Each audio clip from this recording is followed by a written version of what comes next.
Oh, dude, this what if trailer is interesting, I to say love the this What least. If trailer. I'll be honest, because Mm. honestly, this is since they announced this, this has actually probably been one of my most anticipated Marvel shows coming out over Loki, not over Falcon Winter Soldier, because I love me some Anthony Mackie, but Mhm. I've always liked the concept of a what if, and so we finally get our first trailer for it, and I really, really am digging what we're getting. I know some people have some issues with the art style. I don't mind it nearly as much as some other people. Maybe it's just because I'm used to more exaggerated art styles over time. Mhm. But I could see how this could be a little off-putting at first. To be honest, I didn't like the end of the Spider-Verse animation style when I first saw it, and I really grew to love that. I appreciate that with a concept like What If, at least from the trailer, it does not look like they're playing this safe. It's not like a, No. well, what if Iron Man gave up weapons in the first Iron Man? It's not even just that. It's, what if Iron Man got saved by Kilmonger? I'm going, that's an interesting what if that I hadn't even thought about. I've always liked the concept of what if because, as we've talked about many times before, Josh and I like to like rewrite stuff and just float ideas around. But I also grew up with a lot of what if comics from my uncle. Like, what if all the Fantastic Four had the same power? Like, they were all flame. I was supposed to say flame birds, but that's a DC character. Or what if they all had stretching abilities? Or what if they were all things? Or I had another what if there was, what if Spider-Man kept his 6 arms? Or stuff like that. I've always liked this like alternate. It was a weird story, Yeah. man. Um, Yes, it was. but I've always Um, liked these alternate stories. Josh, I think, is less keen on this. I and maybe it's a vibe I'm getting from the trailer. Like, I don't have an issue with the animation. I mean, once you've seen Rebels and you can get and you're like, yeah, I'm fine with Rebels animation. You can pretty much accept any animation out there. See, to me, I Um, think the Clone Wars has always been a weirder animation than Rebels. I think oh, that's more jarring and angular. I will agree with you on that. But I think the part that's throwing me in, maybe this is just because they've built the trailers together so well, it felt like the show is going to be one chronological story as opposed to each episode is a specific scenario of what ifs. You know what I mean?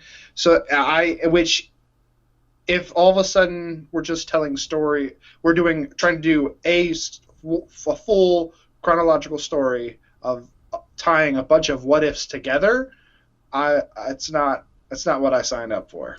I wanted I don't. individual episodes. I think they are individual episodes, and they just didn't do a very good job of explaining Yeah. that. An interesting idea that people have floated around that, honestly, at the rate we're going, there's no way to disprove it. Is some people were like, well, what if this is just another multiverse option since we are supposedly getting a multiverse any day now? But then again, Yeah. by the time Loki's finale is out, we might be eating our words here. There's if we are getting the multiverse in the MCU, there's no way to say that this isn't canon, which I think is an interesting Yeah. concept of going. That's the whole point of what if of you can tell these really bizarre, off the wall stories, but they're not going to affect your main characters. I think you're right. They could have done a better job of stating that these were individual stories because I do still think they are, and as opposed to it's like a snowball effect because if you change one thing in the first one, you're just going to keep going and going off the rails, so Yeah. to speak. And I don't think they're doing that because I think they want to give the directors of each episode their own individual Yeah. freedom. I think it's cool too that this is the final Chadwick Boseman performance. I'm really glad he was able to Mhm. get his lines in before his untimely passing. So it was cool to hear his voice again, and I'm very curious about that one to see what if T'Challa was a not even Guardian of the Galaxy. He's a Ravager, which I'm like, I like the concept of that, but also he's got the purple jacket this time instead of the red. I just think that's aesthetically cooler. Yeah. What else did you notice from this trailer in terms of like potential storylines? I mean, outside of the T'Challa, I think he's supposed to be Star-Lord, but I'm not Yes, entirely he's supposed to be Star sure. Lord. I'm pretty sure. But Captain Carter already knew that. We kind of already knew that that was going That to was be a like the thing. first thing that came out too. Yeah, that we already kind of knew that was going to be a thing.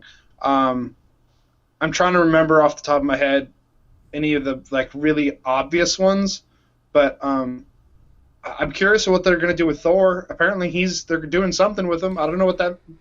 Well, like I think we're getting 23 episodes, so it's one episode of every Marvel show, one episode per Marvel movie, and I like that almost everybody from the MCU is coming back to voice their characters. I think they could have done a better job highlighting that because the first character we have talking is Iron Man, blatantly not Robert Downey Jr. Like, I know Marvel's priding themselves on, we got almost everybody back. Well, except for Robert Downey Jr. and Chris Evans and Doctor Strange and a couple others, but we got almost everybody else back.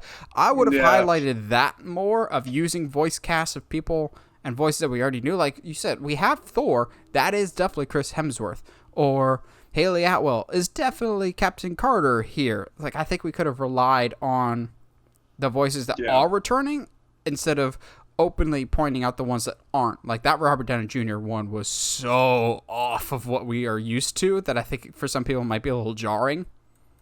Yeah, no, I agree. I think the other thing I would have preferred from it would be, oh geez, I had it and then I lost it.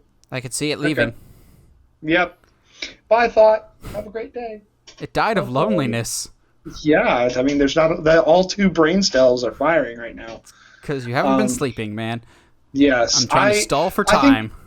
You're good. I think at this particular moment, I think What Ifs is going to be, while it's super interesting, I'm also kind of nervous because once you open that box, it's hard to stop stuff from coming out of that box. Because like if anything's possible, everything's possible.